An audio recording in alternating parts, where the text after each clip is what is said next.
right, Dolphin fans, here we go. Week 18. It's right there. It's all there for us, right? We got to beat Buffalo tonight for the right to beat Buffalo again next week, and then hopefully host another game and maybe even another game. I don't want to get too far ahead though. This is important, and it's always going to be interesting when you're playing a team where if you win the game, you're going to play them again next week, right? So that can bring up certain situations where do you want to empty the tank today, but you got to get a win, because if you don't win, now you're going to Kansas City, and that's not good. So what do we need to see tonight from this team? We need a good, clean game to it. Okay? If the play's not there, throw it away, eat the ball. No need to rush any plays, especially right before the 2-minute warning, okay? Run. Now, I know there's no Mostert, there's no Waddle. I'm not worried about Mostert. Let Mostert rest up for the playoffs. We got plenty of guys behind him. Wouldn't mind seeing Chris Brooks get a little bit of action. Waddle's a different story. I'm sure if he could go, he would go. I'm hoping that this is just, again, letting him rest up for the playoffs. Maybe if we had not clinched, it would have been a different circumstance. I would like to see Claypool get some action. And I know he dropped the pass in the end zone the other week, but how about letting him catch a couple of passes and get into the groove before you ask him to make a Pro Bowl type catch in the back of the end zone. Defensively, Agba and Melvin Ingram are going to have to pick it up, step it up, and keep it up. We'll see how that goes. I feel fine about Van Ginkel, obviously. But look, I mean, you lose Phillips, that's one thing. Now it's Phillips and Chubb. But all that being said, if you looked at the schedule at the beginning of the season and said Miami, Buffalo in Miami in January for the AFC Championship game and the 2 seed, we all would have taken it. Every single one of us would have taken those odds. So we're going to play this game. Hopefully we win. I feel good. And no matter what happens, we play again next week with a chance to go to the Super Bowl. We're not going to argue or discuss how big of a chance that is. No matter what happens here tonight, we play next week in the tournament where if you win 3 games, you get to the Super Bowl. And that's what everybody plays the first 17 games for. So, last thing here real quick, I just want to thank everybody for all the support this year. I've done my hockey season. I'm on my 8th year of the hockey channel. This is the first year that we have devoted an entire channel and an entire season to covering the Dolphins and the NFL. I really appreciate all the support. We begin today just about, I think, just short of 800 subscribers. If you're new here, do me a favor, hit that subscribe button. Help me get to 1,000 subscribers. Maybe I can get to 1,000 at least by the end of the playoffs or Super Bowl. See how that goes. I really appreciate it. It's been a great year. I have experimented with a lot of different formats. I'm going to be moving forward with some I probably won't continue to do, but there's going to be some additions coming up next year. Specifically these recaps are going to get a massive upgrade. So we'll cross that bridge when we come to it. But now that I know I'm going to definitely be invested in this channel, these recaps are going to have, let's just say, a little bit more flair, a little bit more higher production value. We'll just put it that way. All right, Dolphins. You know what? On my hockey channel, my team usually does pretty good when I do score predictions. I don't normally do them for football. And I thought about doing it, and now the little voices in the left side of my brain are telling me not to do it, and this side is telling me to do it. How about this? Regardless of what happens here today, stay healthy. That's it. There's no more injuries, okay? There's no more injuries that we can afford. We are full up to the brim with guys that we can lose. Dolphins, it's Buffalo, and then it's Buffalo. It had to be Buffalo. Of course it would be Buffalo. It couldn't be any other way. Let's do it, Dolphins.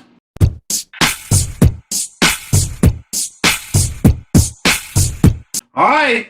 Oh boy, do we have a second half ahead of us. 17-7 Miami at halftime, and the only stop, well, I won't say the only stop. Allen has served us up 2 interceptions in the end zone, and just now before halftime, the Bills kind of screwed themselves. They didn't have any timeouts left, and they throw the ball, and Eli Apple and Baker, who's back in, make a touchdown-saving tackle at like the half-yard line, and they get nothing at the end of the half, which is really good because they get the ball to start the third quarter again. So far this game, I asked for Tua to play a clean game. That went out the window, I believe, on the first drive with the arm punt where he's throwing it deep to Tyreek, who was never open. Other than that, it's been a pretty good game by the Dolphins. The defense is not looking spectacular. We're getting a little bit of pressure when we're blitzing. Allen has escaped a couple of times, and it's going to be, to me, this looks like this is coming down to whoever has the ball last. That's what we're doing. We've decided to start rooting for the tie, because if we tie, the Dolphins still get the 2 seed, but we would host Pittsburgh instead of Buffalo. So that's where we are right now. All right, I'm not going to belabor this. We're just going to head on to the third quarter. It's going to be a long, long night. Hopefully we finish this game off, but the defense is going to have to tighten it up just a little bit. Dolphins, let's finish this.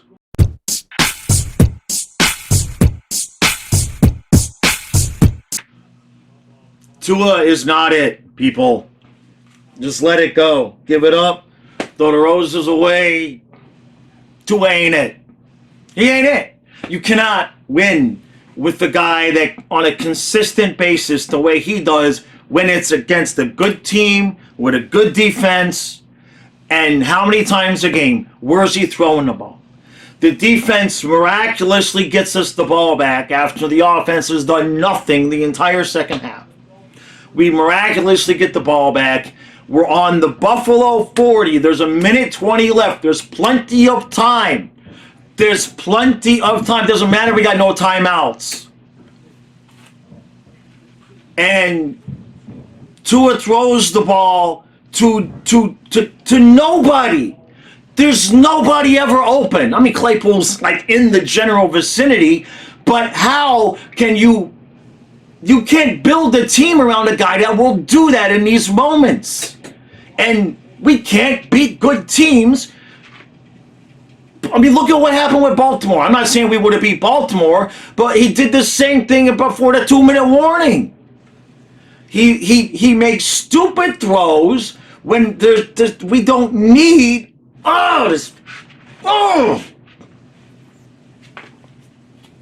Another year. And I know we're going to go to Kansas City next week and we might even beat their ass. But if we manage to do that with nobody left healthy on defense, then we just go right back to Baltimore anyway. We vomit up the division to Buffalo at home, and I am just disgusted because now we're in this window where Tua he's got all these accolades from all the statistics, which is empty statistics, because as much as we might want to say it's not just Tua to Tyreek, it's just Tua to Tyreek, okay? And occasionally Waddle. But and it's over and over and over and over and over and over and over again. We're screaming at the TV, where is he throwing the ball? There's nobody open. I'm sick to my stomach. We're all sick to our stomachs. I don't mean any disrespect to anybody, but if you can still defend Tua after this, I don't know what to tell you. What's going to change? What's going to change? What is this? Fourth year? Right? Yeah? It's not his fifth, right? It's 4, right? What's going to change? This is who the dude is. He can make some ridiculously elite throws. He can get throws into windows. But he throws to guy. There's nobody open. Claypool's never open. Not even close to open. And so when you're standing back there, and how do you get all the way to that level of NFL quarterback can make that throw in that position? You cannot win with this guy, which puts us all the way back at square one. It puts us all the way back at the start. Because in these moments, he shrinks over and over and over, and occasionally against a good team.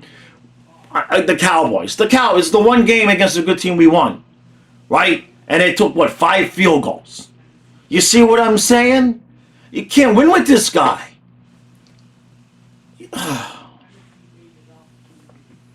I mean, the defense balled as much as they could. We lost Van Ginkel, and then Cameron Good comes in, and he's his replacement in terms of guys on the field, and he gets carted off the field. The defense gave up 2 touchdowns to Buffalo. They gave up 2 touchdowns. You should win that game. And the offense throws a giant goose egg out there.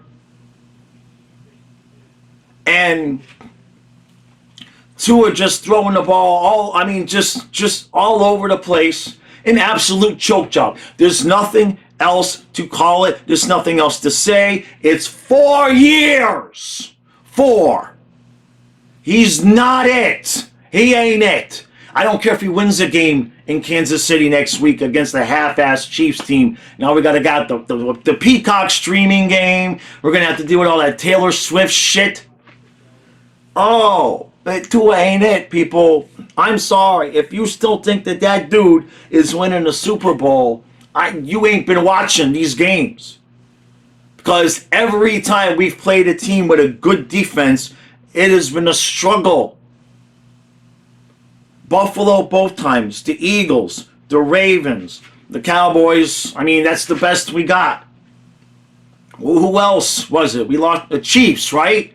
I mean, it's the same story. And besides that, there's nobody left on defense. I mean, there's nobody left on defense. Like, I don't mean like guys that aren't good. I mean, but like nobody. I'm expecting my phone to ring. They want me to play. I'm 5'6", 180 pounds. And I'm not saying everything tonight is Tua's fault, but the defense got us the ball back. We're driving.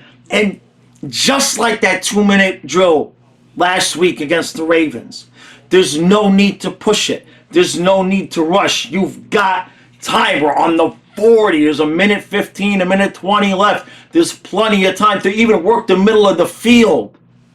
Did I think Smythe got 1 catch today? How in God's name is that your best play?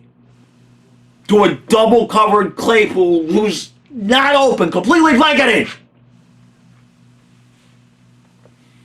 And yet there will still be people that say Tua is the guy. You can win with Tua. You can win some games, yes. You can beat up on the bad teams because Tyreek is ridiculous and you place him next to Waddle and teams don't know what to do.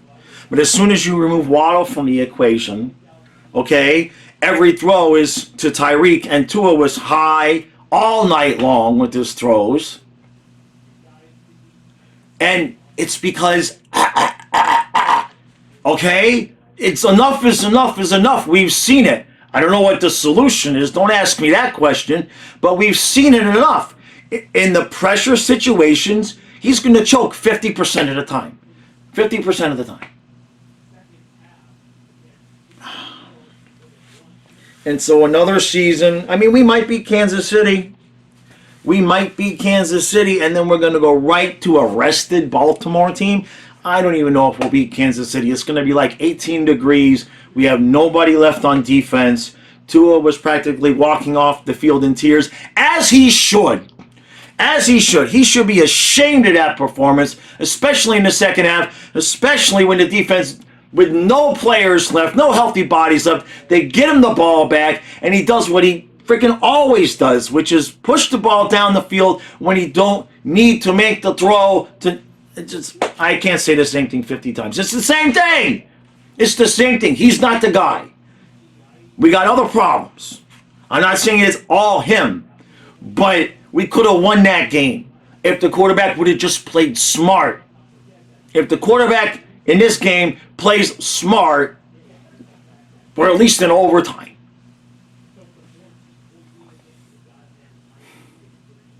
Disgusted. Whole nother year. And now they're we're gonna sign Tua to a big. I mean, because if you give Tua the big money, it's over. This is the guy. Okay, he gets happy feet. His pocket presence his ass. If he has to scramble, he looks like a wounded duck. Okay, he stayed healthy. Unbelievable. I'll give him credit for that. He stayed healthy. He did commit to the jiu-jitsu, and he stayed healthy, and that's fine. But you can't win. It's like, remember Kerry Collins? Was that the guy?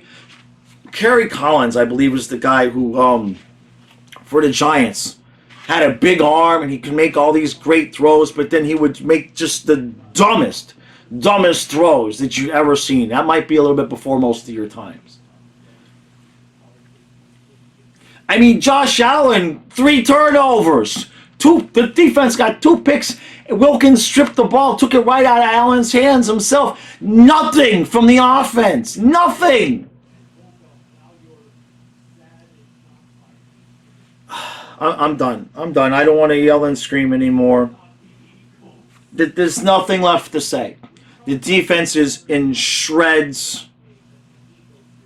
Tyreek got hurt on the one play right before Tua threw the interception.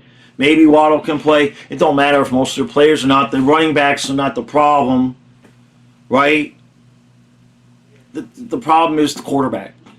I mean, the offensive line, I'm giving them help. The offensive line is fine. The running backs are fine. The wide receivers, we should have won that game.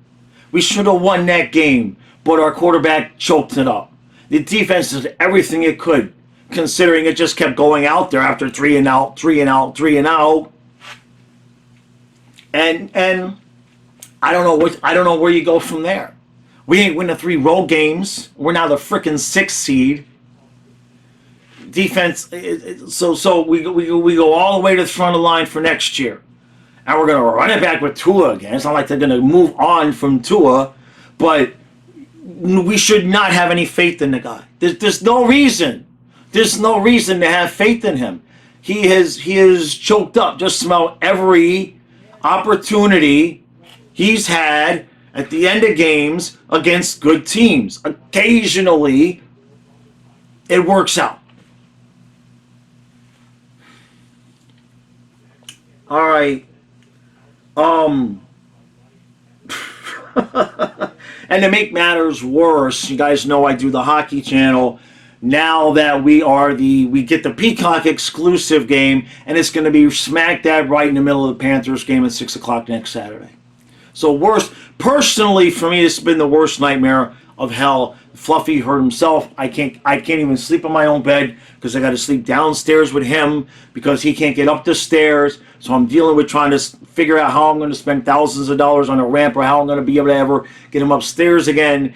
And now so it was just like I'm dealing with all that stress and pressure, and then we get the ball back and we got a chance and we're moving. And all you got to do to it, there's going to be somebody open in this system. There's going to be somebody open.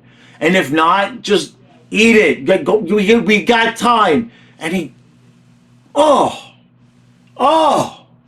I never wanted to crawl through the TV so much and wring a player's neck more than I wanted to just.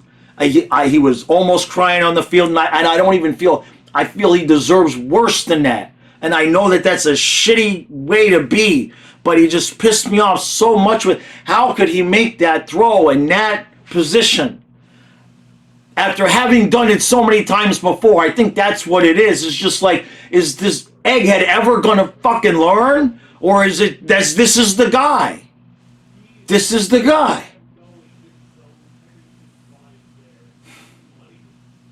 All right. We travel to Kansas City next week. Um, uh, I think Trey and I will have the review on Tuesday, not tomorrow. I obviously need a break. I'm just so.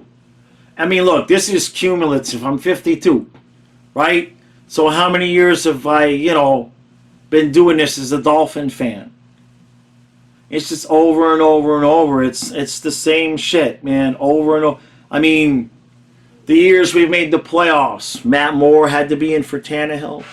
Last year it was Skyler in for Tua, and this year every defensive end on the team is out for the year. I mean, and the center, and both of our best wide receivers are either on one leg or a half a leg.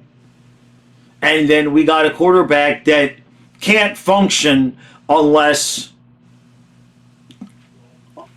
everything goes perfect. Unless everything goes perfect. So I would love to beat Kansas City next week just to be the team that eliminates Kansas City. But can you imagine us limping like this into Baltimore after they've rested their starters for 2 weeks? I mean that'll give me a good chuckle. Imagine this team somehow squeaking out a win against Kansas City. I know that that's a far, but imagine we do it, and then we carry our dead carcasses, just beaten and battered and bruised, into Baltimore when they've been resting for 2 weeks. It might be 56-19 at the end of the first quarter, and I don't know where our 19 came from. So, Dolphins lose again. I'll see you guys. For those of you who are members on the hockey channel, I'll see you guys at the podcast tomorrow. But that's probably the only thing I'm going to do. I'll have some content out here with McDaniel's press conferences and everything. But I'm just wrecked. This team has just wrecked me tonight.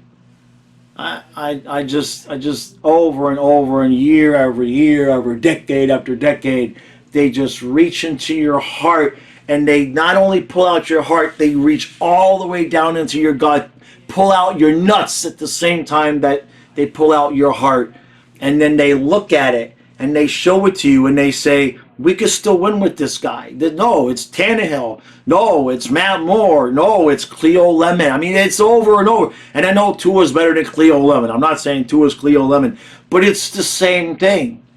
It's the same thing. It's not a complete team. It's not a complete team. I'll see you tomorrow.